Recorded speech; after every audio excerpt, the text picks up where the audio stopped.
এই ফিরআউন মূসা আলাইহিস সালামের জন্য হত্যার হুলিয়া জারি করল।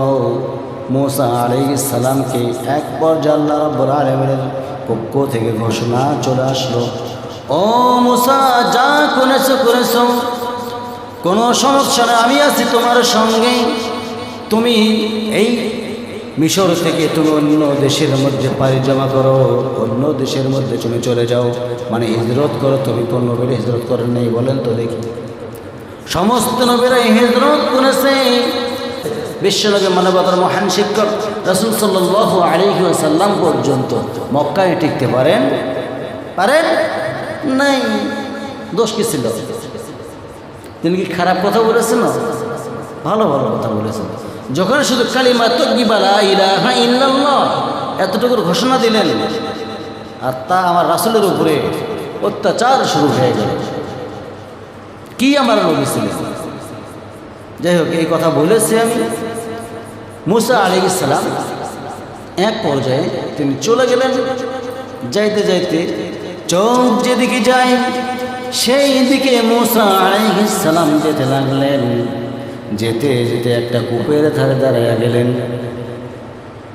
কূপের ধারে দাঁড়িয়ে আছেন, সদর কিন্তু নাভি থেকে হাঁটুর নিচ পর্যন্ত মূসা আলাইহিস সালাম ওই কূপের পাশে দাঁড়িয়ে আছেন। এমন সময় সন্ধ্যা হওয়া ভাব।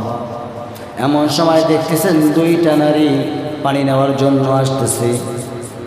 যখন পানি নেওয়ার জন্য এই দুইটা মহিলা চলে আসলেন, আসার সঙ্গেই দাঁড়িয়ে আছেন এই কূপের ধারে। এখানে পাশে মূসা আলাইহিস সালাম দাঁড়িয়ে আছেন। ওই মহিলাকে লক্ষ্য করে বলতেছেন, মূসা আলাইহিস সালাম লক্ষ্য করে বলতেছেন, ও মহিলা, এত সন্ধ্যার সময়, এই যে সন্ধ্যার সময় মহিলা মানুষের থাকার কোনো প্রয়োজন নেই, কি করো তোমরা? মহিলা দুটোর সঙ্গে বলতেছেন, আপনাকে তো আমরা চিনি না, জানি না।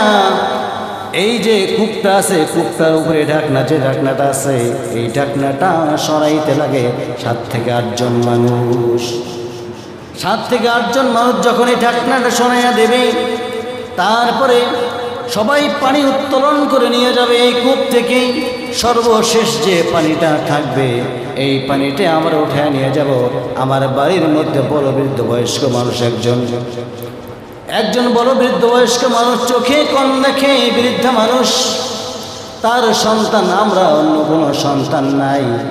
অতএব আমরা চিন্তা করে দেখলাম, আমার বাবা যেহেতু বৃদ্ধা মানুষ, অতএব আমার বাবাকে হেল্প করার জন্য আমরা 2 বোন এই পানির কূপের মধ্যে আসছি।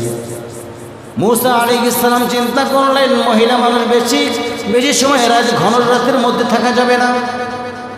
এই চিন্তা করে বললেন, দাও আমার হাতের মধ্যে বালতি হাতের মধ্যে নিয়া মূসা আলাইহিস সালাম বাম হাত দিয়া ঢাকনার উপরে হাত দিলেন, ফিকা মারলেন। 14 হাত ছিটকা গিয়ে ওই ঢাকনাটা পড়ল। আল্লাহু আকবার।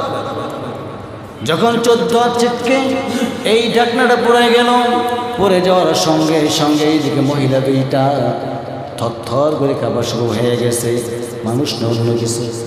যে জায়গার মধ্যে 7 থেকে 8 জন মানুষ লাগে, সে জায়গার মধ্যে একলাই বাম হাত দিয়ে ধরলো, ফিকা মারলো।